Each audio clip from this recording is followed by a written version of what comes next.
Welcome to Btekt, David here, and I've got some good news about the Huawei ban for a change.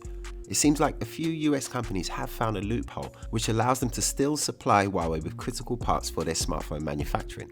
As I'm sure you know, Huawei were recently placed on the US government's entity list, which meant by law all companies who supply Huawei with anything at all had to immediately stop doing business with the Chinese firm.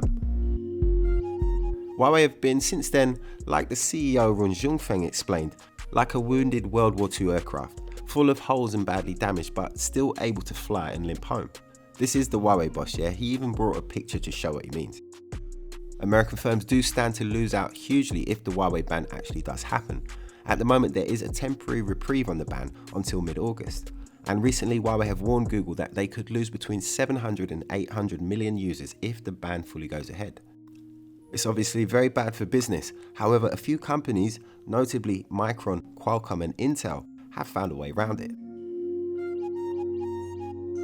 Before we go on, let me just say a big thank you to Direct Mobiles for looking after us here at Btekt. 24 years of award-winning customer service, and it's just a great place to look if you need a new phone, as their comparison tools allow you to compare all of the available deals with all of the UK networks. Check in the video description below for a link or search directmobiles.co.uk.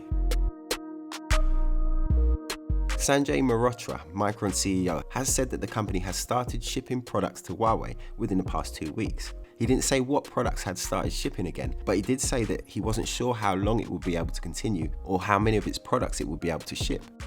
He said that the firm had found that some suppliers would not be susceptible to the export ban, such as foreign-made products that include no more than 25% of US origin technology. Earlier in the week, it was reported by the Wall Street Journal that Intel and Qualcomm had also discovered this legal loophole and had resumed supplying Huawei with their components. Again, there's no word on what components they're supplying, however, it is what is considered as non-sensitive equipment by the US government. The former US Assistant Secretary of Commerce for Export Administration, Kevin Wolf, said in an interview that commodities made overseas from US origin technologies are only subject to the entity list prohibitions if the technology and commodities are sensitive items controlled for security reasons. But commodities made overseas from less sensitive US origin technologies is not subject to the entity list prohibitions. US companies are prohibited from providing software updates, repairs, installation support, and other post-sale services to Huawei, but they can ship some products made by their overseas factories that are considered less sensitive. This seems like it could be a bit of a lifeline for Huawei, but the US Commerce Department could easily change the definition of what defines a foreign-made product, and it doesn't need permission from Congress to do so. Although they might be under some pressure to do it, I'm not sure that they actually will. In 2018, Huawei bought $11 billion worth of components from American companies. Completely cutting all ties with Huawei would be the equivalent of America losing an entire industry. It does seem like there could be light at the end of the tunnel for Huawei.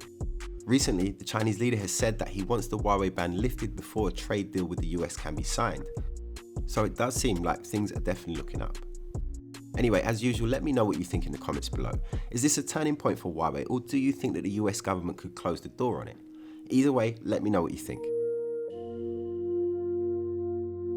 If you enjoyed this video, then hit the subscribe button, double tap notifications and smash the like button for me. Lots more news, reviews and comparisons on the way. You can also follow me on Facebook, Instagram and Twitter. It's at Btekt. Or you can add me on Snapchat at david.btekt. Thanks for watching. My name's David. This is Btekt.